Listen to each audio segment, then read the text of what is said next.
Bom dia, boa tarde ou boa noite. Não sei qual horário que vocês estão vendo esse vídeo. Eu me chamo Alexandre Leite, eu sou um estudioso do direito. E hoje eu convido a vocês a assistir esse vídeo até o final. Vocês vão ver algo inédito acontecer nesse vídeo, que é um estudo de um inciso da Constituição Federal, um inciso que trata do chamado princípio da legalidade, só que não pura e simplesmente de acordo com a Constituição Federal. Nós vamos fazer uma conexão desse inciso com vários artigos de lei, artigos inclusive de convenções internacionais. Então assim, acompanhe comigo, eu tenho humildemente certeza que você irá gostar bastante do que nós vamos dispor aqui para vocês. Começamos dizendo o seguinte: nós vivemos sob uma égide de dupla garantia. Nós não temos só a chamada garantia constitucional estabelecido em nosso ordenamento jurídico, lá naquela pirâmide, famosa pirâmide Hans Kelsen, que nós temos a Constituição sobre o plano inicial, primário. Nós também vivemos sob uma ótica dos chamados direitos internacionais, dos direitos humanos. Ora, o Brasil também está seguindo os que nós chamamos de tratados, pactos internacionais, principalmente, obviamente, nos que ele é signatário. No caso aqui, eu trago para vocês o Pacto São José da Costa Rica. Aproveito também a oportunidade para dizer que este Pacto de São José da Costa Rica, ele está inserido no direito internacional, no que diz respeito ao chamado sistema americano. Nós temos dois sistemas de direitos internacionais a serem estudados. Nós temos o chamado sistema global e temos o sistema chamado regional. O sistema global, ele tem lá o chamado a DUDH, né, que nós conhecemos como Declaração Universal dos Direitos Humanos. Esse está lá no sistema global. Da mesma forma que nós temos o Pacto Internacional dos Direitos Civis e Políticos e o Pacto Internacional de Direitos Econômicos, Sociais e Culturais, no sistema global. No sistema regional, nós temos o sistema regional americano, africano e europeu. No sistema regional americano, nós temos o Pacto de São José da Costa Rica. E eu vou começar por ele. Olha o que diz lá esse Pacto de São José da Costa Rica. A propósito, ele foi inserido em nosso ordenamento jurídico através do decreto 678 no ano de 92, onde o Brasil tornou-se signatário, isto é, ele tem obediência às normas ali também previstas no Pacto de São José da Costa Rica. E olha o que ele diz lá no artigo 8º.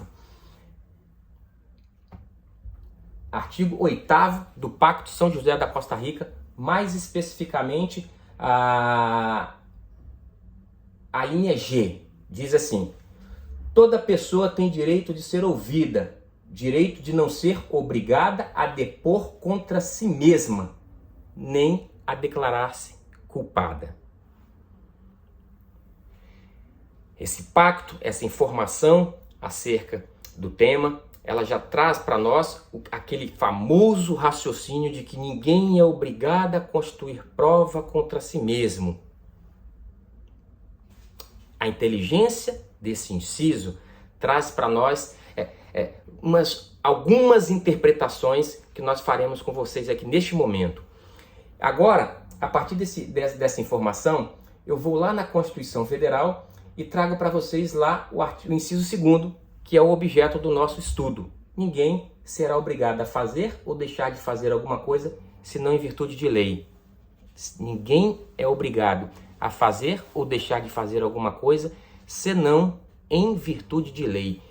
Que princípio está aí estatuído? Qual é a inteligência desse inciso para nós? O princípio da legalidade. Você já chegou em determinado estabelecimento comercial e esse estabelecimento comercial tem lá uma plaquinha dizendo assim, ó: não aceitamos cartão de crédito. E aí você fala: será que isso é legal? Será que o estabelecimento comercial pode não aceitar um cartão de crédito? Será que o estabelecimento comercial pode ter uma plaquinha dizendo que não aceita cheque? Pode, perfeitamente. Por quê? Olha o princípio. Ninguém é obrigado a fazer ou deixar de fazer alguma coisa senão em virtude de lei. Em outras palavras, eu preciso ter uma lei primeiro, obrigando a fazer alguma coisa, sob pena de descumprimento da mesma. Se não tiver essa lei, não há que se falar em obrigatoriedade. Nós temos uma determinação legal lá na Lei da Contravenção Penal. Olha que coisa interessante. Decreto-Lei 3688/41, que diz lá no artigo 43, recusar-se a receber pelo seu valor moeda de curso legal no país. É uma contravenção penal. Olha que coisa interessante. Nós temos uma legislação que obriga a todas as pessoas nesse país a não poder recusar-se a receber real, a moeda em curso no país.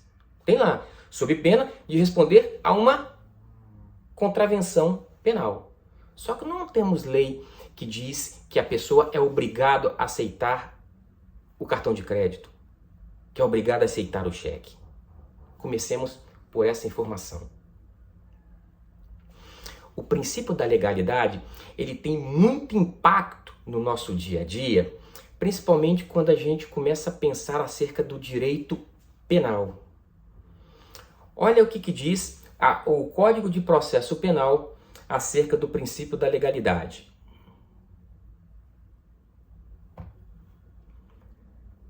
Depois de devidamente qualificado e cientificado do inteiro teor da acusação, está lá no artigo 186 do Código de Processo Penal, o acusado será informado pelo juiz, antes de iniciar o interrogatório, seu direito de permanecer calado. Vamos entender acerca desse permanecer calado? Lembrando que lá no Pacto de São José da Costa Rica nós já tínhamos lá a propositura, quer dizer, a previsão do acatamento ao direito ao silêncio. E aqui o Código de Processo Penal reitera direito de permanecer calado no aspecto penal. Perceba um detalhe inicial. Depois de devidamente qualificado e cientificado, a pessoa que vai interrogar o suspeito, o acusado em âmbito processual, o suspeito em âmbito policial, ele pergunta o nome, vamos começar, o endereço. Essa pessoa pode recusar-se a fornecer, amparado no princípio da legalidade? O melhor entendimento diz que não.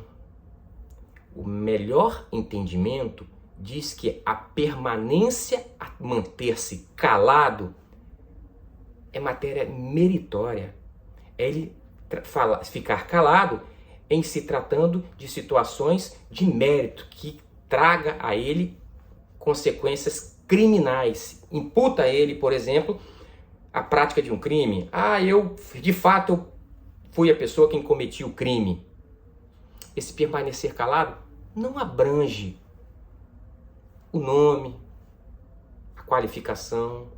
Inclusive, nós temos uma contravenção penal prevista lá no artigo 68 da Lei das Contravenções Penais, que diz assim, recusar-se à autoridade quando por esta justificadamente solicitados ou exigidos dados ou indicações concernentes à própria identidade, estado, profissão, domicílio e residência. Percebe que nós temos uma contravenção penal quando investigado se recusa a fornecer seu nome, endereço.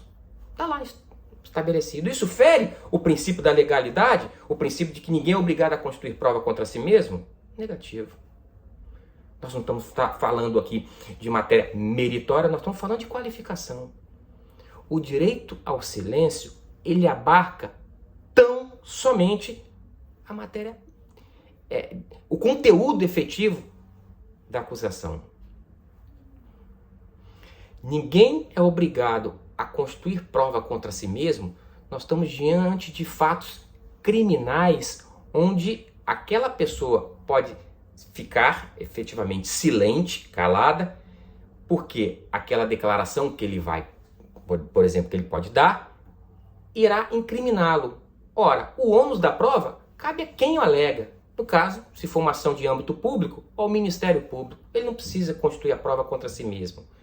Mas vejam, a prova para o fato específico criminal. Não é a qualificação, não é o endereço. Recentemente, nós tivemos uma decisão do Supremo Tribunal Federal, bem recente, acerca, lá falando do Código de Trânsito. Olha aqui, falando do Código de Trânsito, falando do Pacto de São José da Costa Rica, Lei de Contravenções Penais, Constituição Federal, vamos lá. O Código de Trânsito, lá no seu artigo 165A, diz assim, ó: recusar-se a ser submetido a teste, exame clínico, perícia ou outro procedimento que permita certificar a influência de álcool ou outra substância psicoativa. A pessoa está se recusando. Eu não sou obrigado a soprar o bafômetro. Estou falando do artigo 65A. O artigo 65A trata de infrações administrativas. Não são infrações penais. Nós temos também, no Código de Trânsito, crime acerca da questão da ebriedade, da embriaguez, lá no artigo 306. Mas é diferente. Crime, 306. Infração administrativa, 165. O Supremo Tribunal Federal diz assim, ó: por se tratar de infração administrativa, esta recusa implica ao pessoa que está recusando a sanções previstas na própria legislação, como recolhimento da habilitação, como, por exemplo, a retenção do veículo. Não estamos falando de matéria penal, onde ele pode, como garantia constitucional, ter o direito ao silêncio, de dizer, não, eu não vou soprar o bafômetro, eu não vou me submeter a alcoolemia, a nenhum tipo de exame de alcoolemia, exame de sangue. Estamos falando de coisas diferentes. O artigo 65 disse que se ele se recusar, ele incorrerá em sanções administrativas. E isso o Supremo Tribunal Federal disse que é constitucional. O que não quer dizer que o calado, lá sob o aspecto criminal, é maculado. Existe lá a permanência ao silêncio, a permanência a se manter calado sob o aspecto de direito penal, mas não sob o aspecto de direito administrativo. Costuma-se dizer também, indo um pouquinho, pegando uma outra legislação, a lei de abuso de autoridade, a lei 13.869, que trata lá, por exemplo, de uma questão bem conhecida de todos, acerca da condução coercitiva do investigado ou da testemunha para falar na polícia, em juízo. Perceba, condução coercitiva para falar. Ora, aqui existe o acatamento, a obediência ao princípio da a constituição de prova contra si mesmo. Por quê? Porque se o interrogatório eu vou ser perguntado acerca do crime, ora, eu posso me manter silente, não justifica uma condução coercitiva para que eu possa me manter silente. Constitui crime de abuso de autoridade.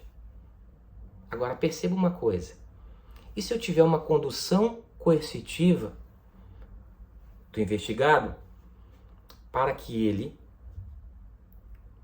se dirija a um determinado local lá na delegacia e submeta ao exame de reconhecimento, ou seja, na verdade ele não vai fazer nada, ele vai ficar quietinho, parado, e outras pessoas, né, possivelmente as vítimas, vão tentar identificá-lo.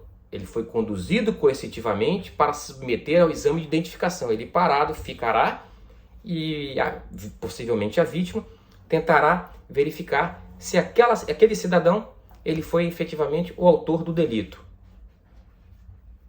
Consegue perceber situações diferentes, o que nós chamamos de condução ativa e condução passiva. Perceba, no momento que ele for ativo, de fato, ele não é obrigado a constituir a prova contra si mesmo, mas no momento que ele for passivo, eu tenho a legitimidade sem problema nenhum da condução coercitiva. Eu não estou, na verdade, obrigando a falar. No dia que eu estou gravando esse vídeo, hoje especificamente, tem uma decisão do Superior Tribunal de Justiça que corrobora, que vai ao encontro do próprio Supremo Tribunal Federal, acerca da Lei 7.210, a Lei de Execução Penal, mais uma legislação trazendo para vocês. Lei 7.210, a Lei de Execução Penal, que trata acerca da obrigatoriedade do condenado em ser submetido ao exame de identificação de perfil genético.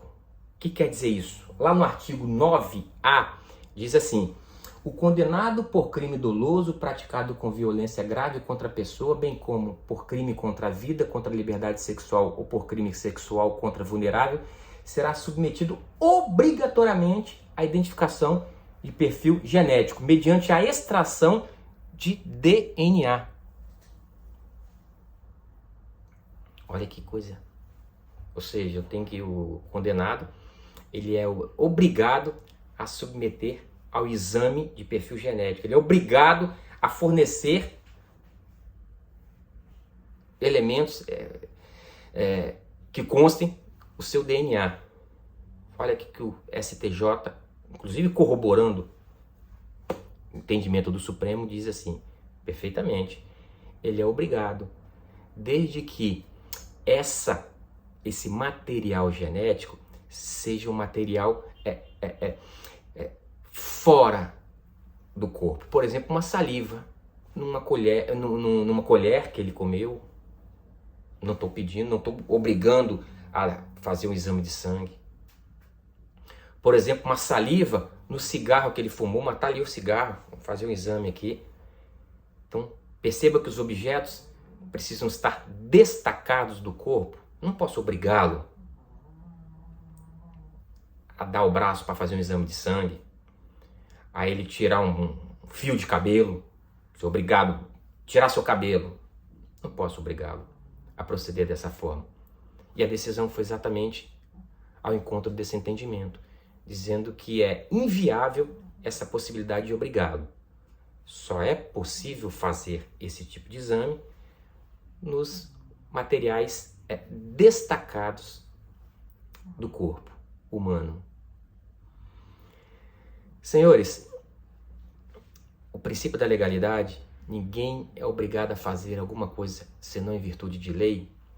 Ele traz, lá também na Constituição Federal, ele traz para nós, em matéria penal, naturalmente, o inciso 63, que diz assim: o preso será informado dos seus direitos, entre os quais o de permanecer calado.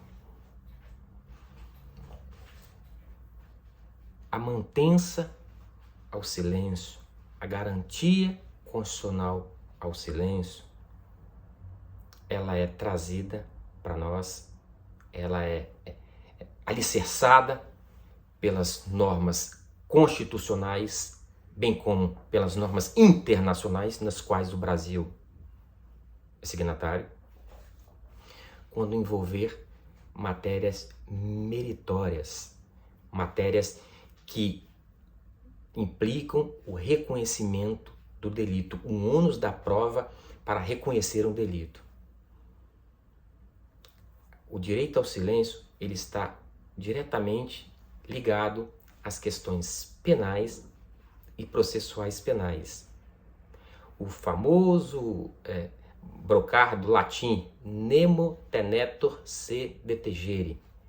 Ninguém é obrigado a constituir prova contra si mesmo.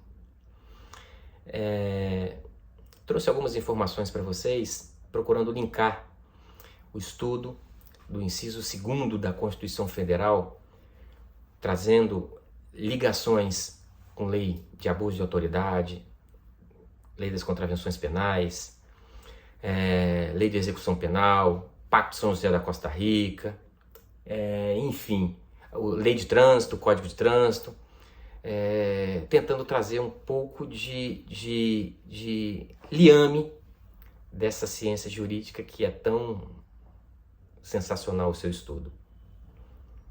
É isso.